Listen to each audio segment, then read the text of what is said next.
но, как практика показывает, что все цифры идут на низ, все становится хуже и хуже.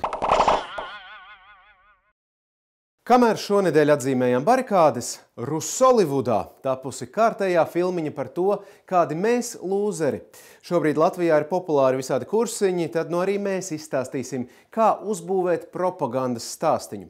Kā piemēru ņemsim uz Latvijas 100-gadi Russolivudā tapušu filmiņu Latvijas Eirotupiks.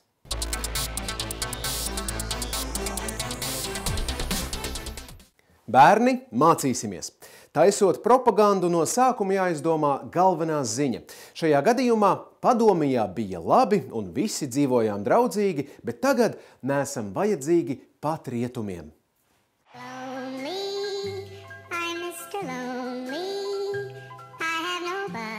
Латвия изо всех сил стремится стать Европейской республикой. Практически так же, как со всех ног бежит по шпалам пассажир, когда от него уходит последняя электричка.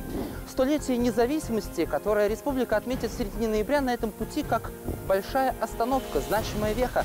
По крайней мере, так это видят в Риге. Но вряд ли там догадываются, что дальше страну ждет Евротупик.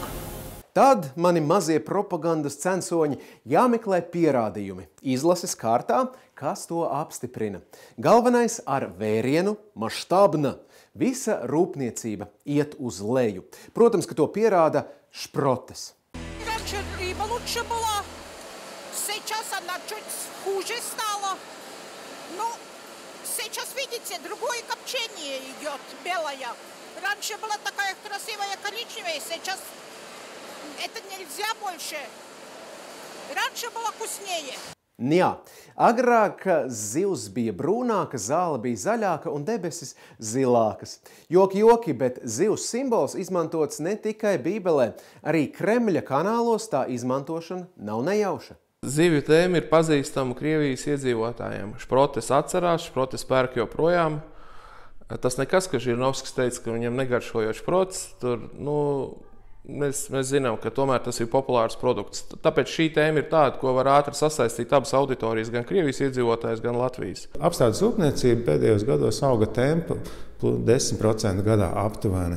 Protams, ir bijuši krīzes brīži, tas ir ap 2009.10. gadu, ka notika kritums, bet tā kopējā tendence garākā periodā viņi ir acīm redzama, ka ir pieaugums. Krievijas televīziju skatītājiem ne tikai šprošu tēma atpazīstama, bet arī, protams, Jūrmala. Arī tur bēdu ieleja Alačka вайрс не дзед. А теперь и правда, здесь гуляет лишь ветер, и еще редкие отдыхающие.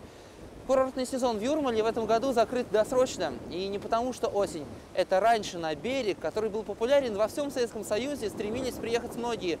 А теперь с каждым годом российских туристов все меньше. Вот и сейчас практически уже никого не осталось. Nekad nevajag statistikai ļaut stāties ceļā labam stāstam.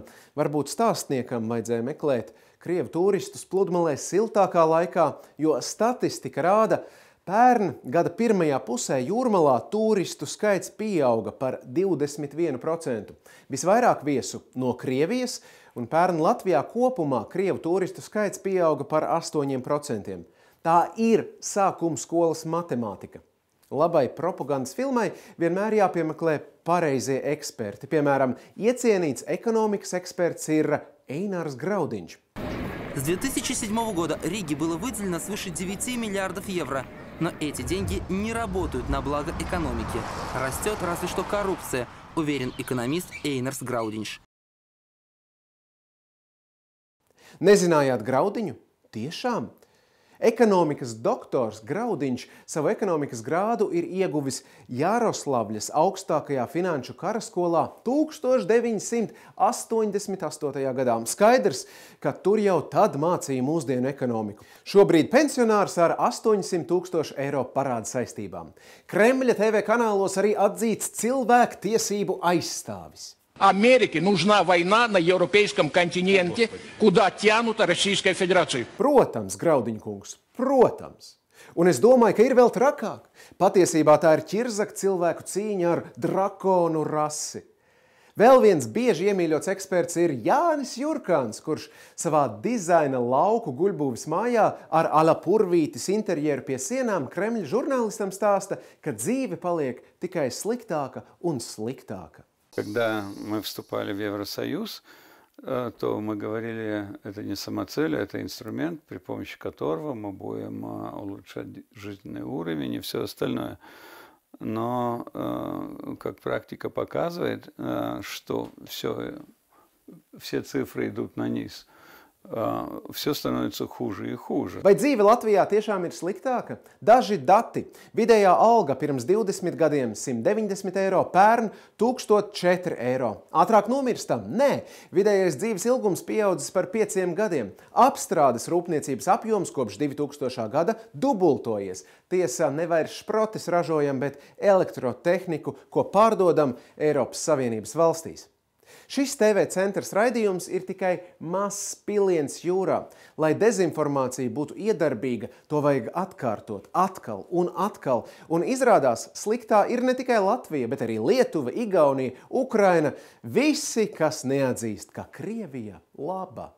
К сожалению, Евросоюз после прихода вступления в него Латвии и Эстонии перестал быть союзом демократических стран. Мы, безусловно, более демократическая страна по сравнению с Латвией и Эстонией, потому что у нас все граждане России обладают одинаковыми правами, могут избираться и быть избранными.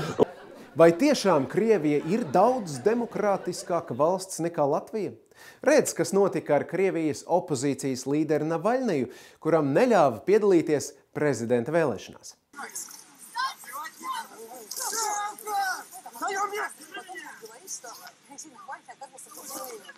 Kremļa mērķis būtu, lai Latvija pārvēršās par kaut ko līdzīgu varbūt Grieķijai, kas kaut kādos kritiskos jautājumos, kad jālēm, piemēram, par sankcijām, Eiropas Savienības sankcijām Krievijas virzienā, tad mēs nostātos Kremļa pusē. Tie būtu tādi mazie mērķi, ko šeit var sasniegt. Visefektīvākais veids, kā iznīcināt cilvēkus, ir noliegt un izdzēst viņu izpratni par viņu pašu vēsturi.